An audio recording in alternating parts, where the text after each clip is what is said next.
All right, guys, Fechtschule Sacramento 2019 is a week away, and so at this point we wanted to get out rules for you so that you know what to expect.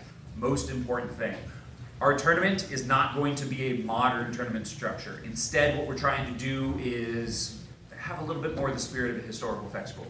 To that end, we're not going to have pools. We're not going to be putting a band on you with green or orange or red or blue or something like that. Instead, you're going to choose who you fight against and when you fight against them. If someone asks you to fight, you got to accept. We have a system in place that will track and keep in your possession how you're doing, how many lives you have remaining. Incidentally, you're going to start with 10. How many points you've scored, the more the better. When you're out of lives, you're out of the tournament. When you have the most points at the end, congratulations, you're the victor. Each match that you have will be 3 exchanges. That exchange can end in a variety of ways, which we'll show you in just a minute. That can be a win-loss, that can be a draw, that can be a double, or maybe nothing happens at all. Okay? So when you come to the tournament, be prepared. Now let's go see how some of these different exchanges can play out.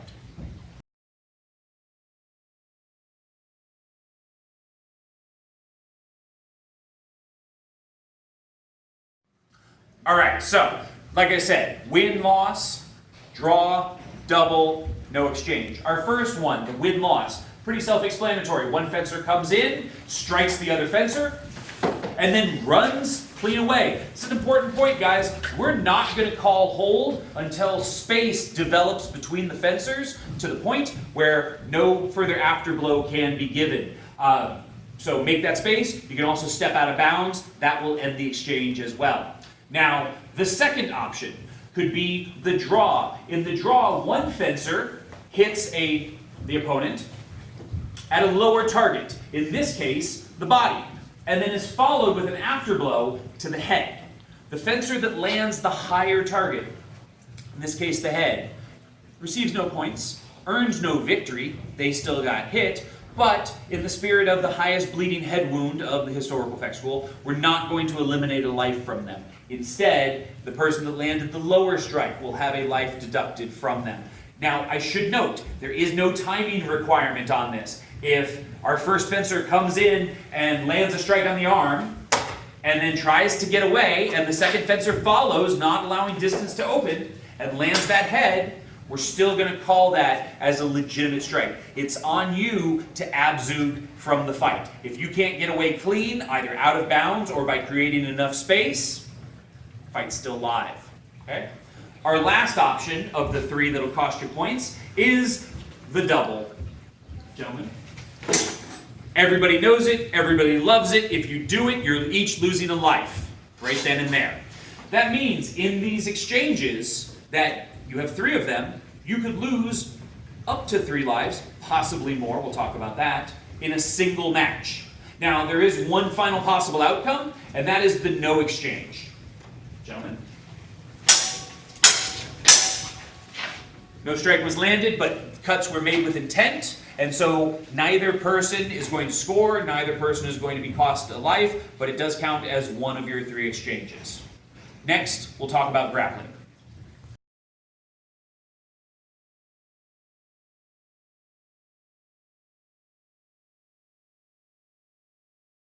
All right, so for grappling, it is a way to end the fight cleanly, but because of our floors, no throws are allowed to be completed. So different types of grappling that will be scored. Pommel strikes, we're considering a grapple in this scenario. So if you want to be able to strike with pommel, it's going to be in a grappling range, and we're going to see it now. All right? Awesome. Simulated strikes to the front of the mask. A little shake at the top of the head, the side, anywhere else.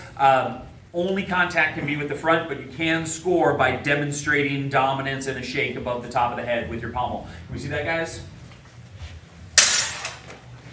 Right? Good enough. We'll call that. Now, what if a grapple actually starts to occur? That they get in and they start wrestling. What are we going to do then? 1, 2, 3, 4, 5. All right. If at any point during that, dominance is addressed, in this case, driving your opponent to the ground, if Jeff had managed to get into a position to do a hip throw or something like that, we're going to call halt at that point. So for instance, if a hip throw was about to happen, 1, 2, hold. We're going to stop right there, okay? If you go to grapple, it is your responsibility that your opponent does not end up on the ground. If you choose to pick them up, it's an absolutely historical technique. Let's see it now. It's your responsibility to put them back down on their feet. If you pick them up and you put them back down in an unsafe manner, but one that is not malicious, that's going to cost you a life. If you pick them up and you drop them, or your opponent otherwise ends up on the ground, that's going to cost you 3 lives. So potentially, in a single exchange, if you're down by 2, and you go for a grapple and you drop your opponent on the ground, you could lose 5 lives in that single exchange. Okay? We're not kidding. Nobody's getting hurt. Don't drop your opponent on their head.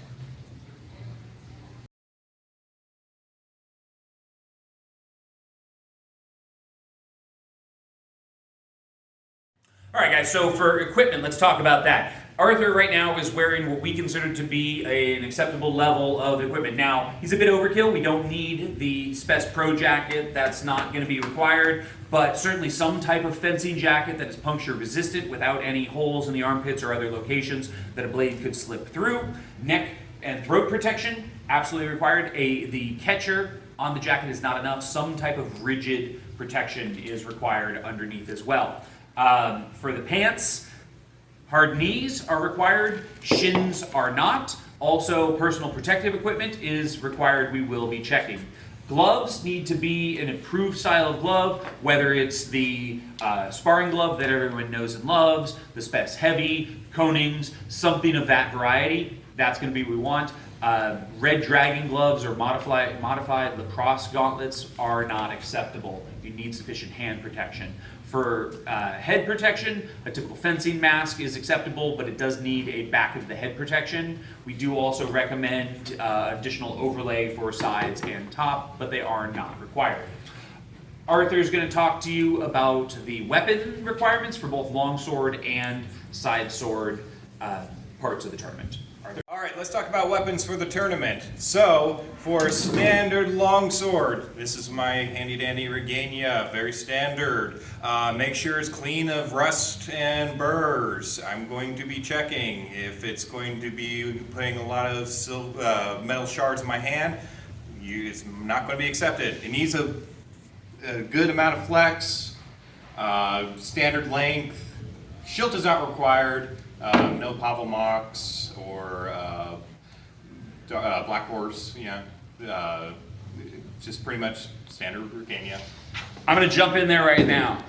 Sorry, no Black Horse blades, guys, for a variety of reasons, from stiffness to some other elements that you may be aware of. They won't be accepted. If necessary, we'll find you an alternative blade to use. Anything else is fine, though. But yeah, no Pavel Mox, no Black Horses are definitely going to be. Every other weapon, we reserve the right to say sorry, and we'll see what we can do to replace it if necessary and find you a loaner. Okay? Let's talk about the side swords. All right, so this is a side sword tournament. I must emphasize this. This is a side sword tournament, not an arming sword tournament, not a rapier tournament. Side sword. So a standard side sword between about 36, 38 inches, a little bit of standard give. For example, this is a rapier. See how skinny it is? Right here, not acceptable. This is side sword tournament for sure. The side sword should be at least 2 to 3 pounds. Regania has a good side sword. Bloss, Malleus, excellent brands. There are going to be offhands that you're able to use. For example, you can use a dagger that is no more than 18 inches. Have some give. If it does not have any, then it will be just a paring dagger only. You are able to use a buckler. So you can also use a rotella that is at least 2 feet. That is 24 inches. There's the standard ones that are plastic. And of course, you're able to use cloak as long as there aren't any buttons or any weight to it to be catched. And of course, I must emphasize, side sword, not arming sword or rapier, side sword. And be sure it's in good condition. I can run my hand along it without it cutting my hand. and it must have a tip. You must have that tip. Tips are admired, not required for longsword.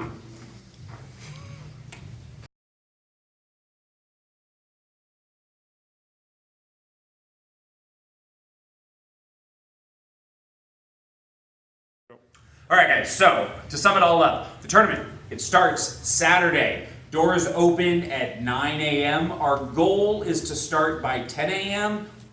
Being the HEMA world, and we all run a bit behind, 11, but 10 a.m. guys, we want to start by 10 a.m., so please be there at 9. An important note, maybe you're thinking, well, I'm fighting in longsword, so I don't need to show up until after the side sword tournament. Or maybe the side sword's going to be second, and so whatever. No, guys, we actually have a system this year that allows for us to run all the events at the same time, and if you're competing in both, don't worry, you'll be just fine. So, be there on time, ready to go. Doors open at 9. Come on in, get set up, get your gear checked, get all ready to start, and when we start to fight, side sword, long sword, it doesn't matter, you're going to get to fight. It's going to be a lot of fun. If you have any questions, you can email us. I'll put the email and the link down below, but otherwise we will see you on Saturday, and let's do this thing.